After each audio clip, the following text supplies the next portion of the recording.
A very good evening to all our viewers, and welcome to this edition of the Evening Review. My name is Toiwan Jabala, your host for tonight. Let's look at today's front page of Namibian Sun.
Tonight on the show, we are privileged to have the governor of Erongo region, Neville Andre. Let me start over.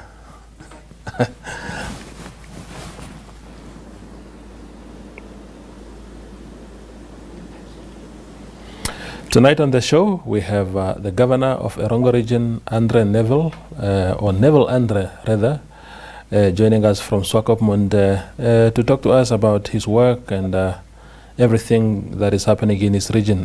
Governor, welcome to the show and thank you for joining us. Thank you for having me on your show. And yes, it's glad to be on your show. Yeah, thank you, Governor. So you became governor, you took that job exactly this month, last year.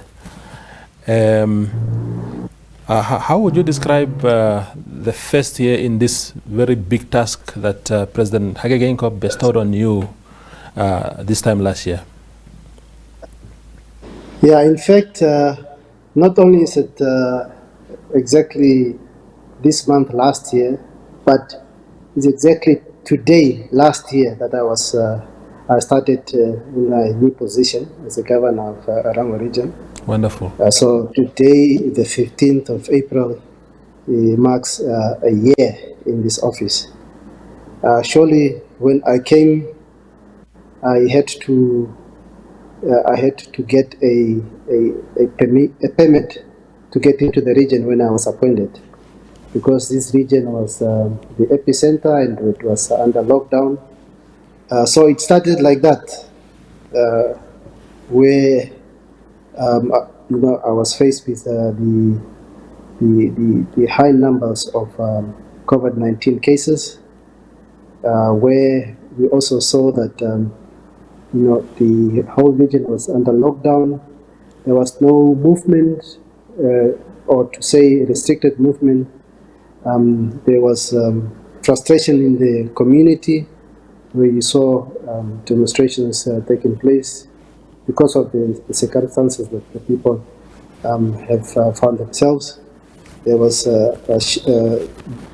burning down of shacks, which was also one of the unfortunate situations or incident experience in the region. So it was a very eventful year. It's how I went into it. But fortunately is that I have come from a number of other experiences before I got into this position. As you know, I was in the leadership of the Swak Party Youth League, I was in the leadership of NANSO, I was in the leadership of Youth Council, and I should say that I think all these exposures that I got sort of assisted or prepared me or helped me into settling into the job, so that I address and see how I can look at the challenges. So that is, in a nutshell, the eventful year of 2020. And yeah. Thank you, Governor.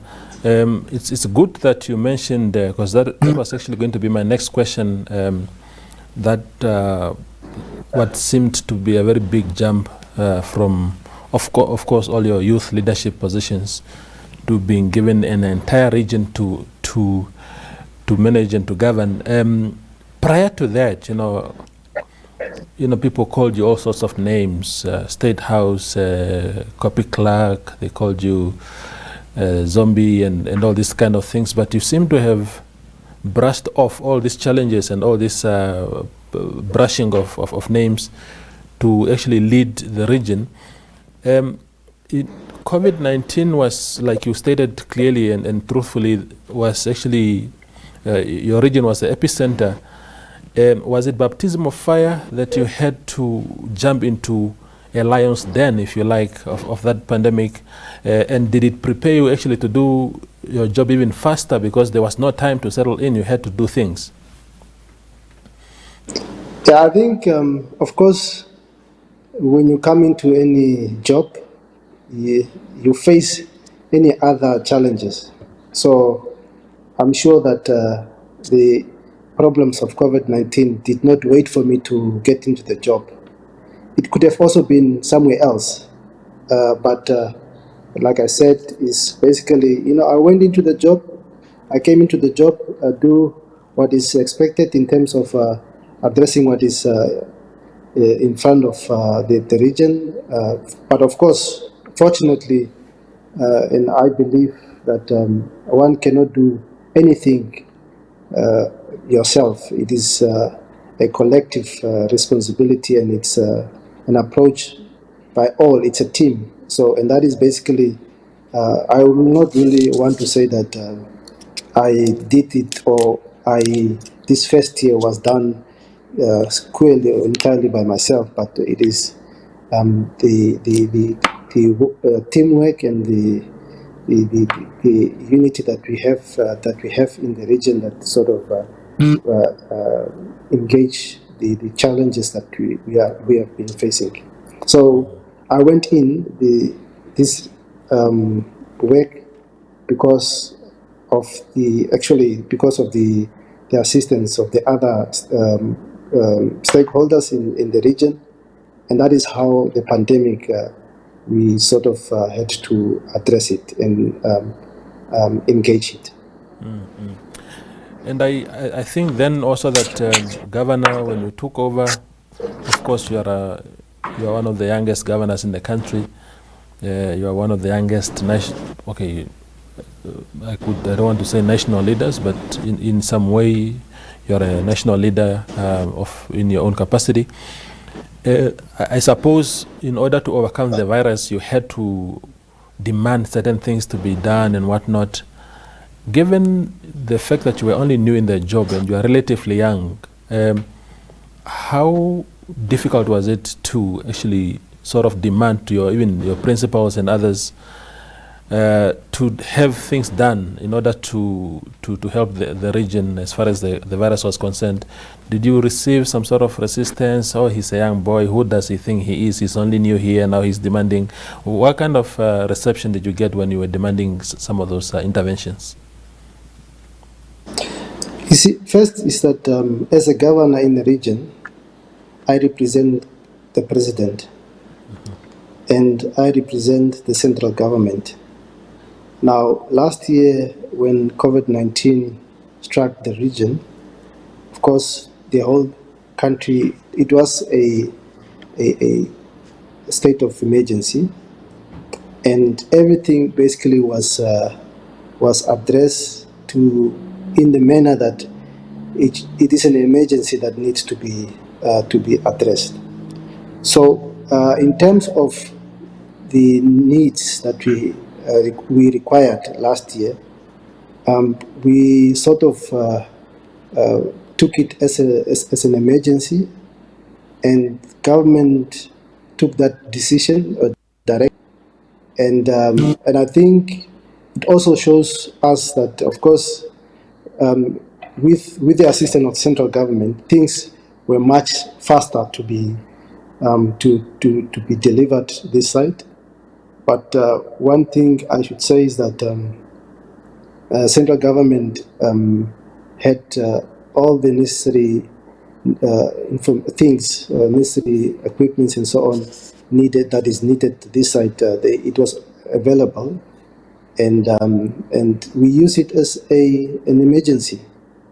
So again, I will say that it was then the actual unity in terms of bringing the different stakeholders on board that even made the work easier. And of course, when we were under this pressure of the pandemic, one thing that we did in the region is we needed to look at how do we coordinate efforts, how do we bring all stakeholders, because as you know, private sector and public sector sometimes do not really come together. But that is one thing that we did, and we established an emergency operations center and a task team, which had 9 pillars, and the stakeholders from different sectors were put in the different pillars. Now, what then happened is, of course, we brought in the private sector. Private sector were part of the Erongo COVID-19 task team, which we still have. We're still in operation. So we had to use a sort of a coordinated approach, and that is, when sometimes you see that the processes in government are moving a bit slower, then you bring in the private sector to come on board, because one thing is that we made everybody to know that this is for all of us. Government wants to save people's lives, and the COVID-19, if we only leave it to government to fight it, it will extend and it will also affect the business. So the business community was, I'm happy that to say that they came on board and we worked together very much, and they assisted also to get some of the facilities that we could not, or that sort of government was not able to bring on board. As quick as we wanted to be, or also just to add on what we have, because the COVID-19 was not only in Erongo region; it was throughout the country. So central government had to share equally the resources to other regions. So we were sort of looking at a coordinated approach and structure that look at how do we get the facilities not only from government but also from other sectors. Thank you, Governor, for that elaborate answer. You spoke just now about how the private sector helped in the efforts to fight the virus and the pandemic, which of course then proves just how important business is to this economy. As government usually would say that the private sector must come to the party and meet government halfway. Against that background, how are the businesses bouncing back in Erongo after this very devastating virus? No, thank you very much. First is that what happened, of course, we found striking fishermen that lost their job due to an illegal strike, I think 2014, and the factories, the fishing companies where they were working, dismissed them because they were demonstrating because of conditions and services their company. So they were dismissed, and so they were striking to be back into their positions and work of companies. Then government, the private, I mean the cabinet directed that these people, the striking workers, should be addressed, and cabinet directed that three things should happen. One is that the people that were retrenched by NAMSOF should get employment in the fishing companies. Second is that the striking people that have been striking at the stadium in Quisipmont should also be re-employed. And then the third option is that any other worker in the fishing sector during that time, once the first two options have been addressed, then they can then look at the third one. Now, what then also was directed is that the Ministry of Fisheries should avail quotas in that regard to ensure that the fishermen are re-employed. And furthermore is that the Ministry of Labour should assist in terms of the process of re-employing the workers, which of course was done with my office consultation or coordination. We have started with that process ever since the employment or the directive from cabinet. As we are speaking, and of course, actually, what then happened is that the Minister of Fisheries went into an agreement with specific companies who agreed to take up those workers, and also they indicated the numbers of workers that they will take up from the it was 1,300. That was the target that was given by the cabinet by directive. So we were looking at employing 1,300, and so Minister of Fisheries then went into agreement with specific companies. They signed, and we then had to start with that implementation. We are still in the process of implementing. As we are speaking now, we have about 208 left, 280 employed, and I have 2 days ago engaged with one of the companies, fishing companies, who agreed to take 200 from those, which soon it will finalize and have this. And then we'll then further. Are you there? Yes, I'm here, Governor.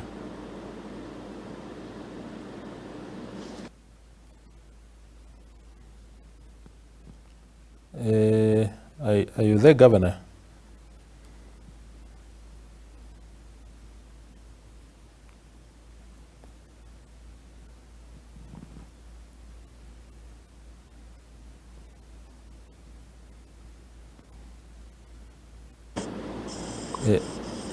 Taivo, are you there? Yes, I'm here, Governor. Okay, I'm back. Yeah. So Yeah. I don't know where you missed me, but I was saying that we engaged one of the fishing companies who agreed to take up 200 of the remaining 270 to 80, 270 workers. So we are also then a company who will take up the I should say that we progress very much with the re-employment of this fishing, and we should be able to completely re-employ everybody of those striking colleagues very soon. Thank you, Governor. Because of the connections, I have one last question for you, Governor, and that is that a lot of your fellow governors wouldn't want to be in your position because, of course, like we stated before, you took over a region that was the epicenter of COVID-19. Then you had the issue of striking seamen. And again, the third issue that confronted your new administration in the region was the fact that that the opposition was making a lot of inroads in Erongo, so much that literally right now, Walvis Bay is under the opposition control, Swakopmund under the opposition control, and some constituencies also in your region are under the opposition control. Where does that leave your ability to do your work properly when somehow you have to negotiate your way past people who might not share the same political home and political ideologies as yourself? You see, the thing is that I believe that the politics of opposition is before election, because you have a number of people fighting for a specific position. Once you get into the position, now in this case, the colleagues that are now regional councillors and local authority, they are not opposition because they are in government. They are government leaders. So, and the mere aim is about giving services to the people.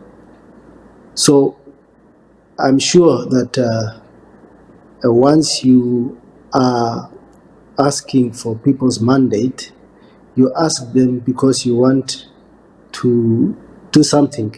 And once you get into the position, then you just have to do what you have promised them. And exactly that's what I'm seeing, that the colleagues that we are in the region together is we are all leaders, and we all look at the needs of our people.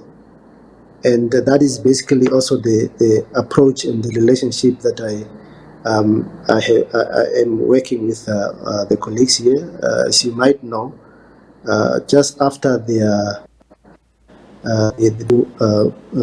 appointments or the new leadership, I went to all the local authority and had an engagement and just share with nation, and also to start that relationship for us to work together in terms of assisting the people's need at the ground. So, and that is the approach that we are looking at in terms of our relationship with the leaders in the region.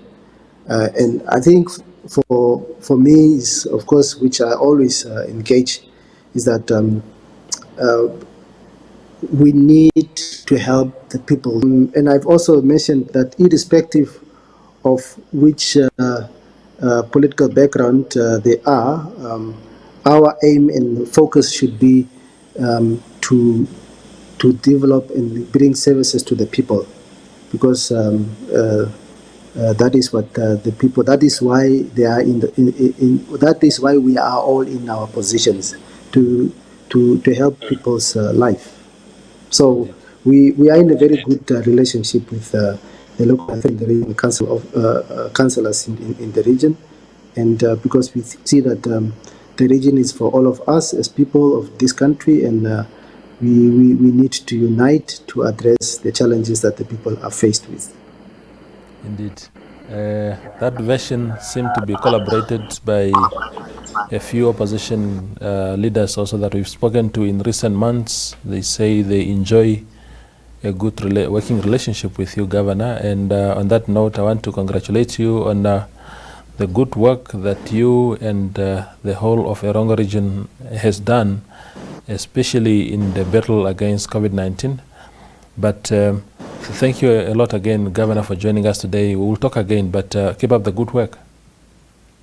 Thank you very much, and thank you for also your contribution as a partner in ensuring that we keep the nation informed on things that perhaps they need information about. So you're also our partners, and I always say in my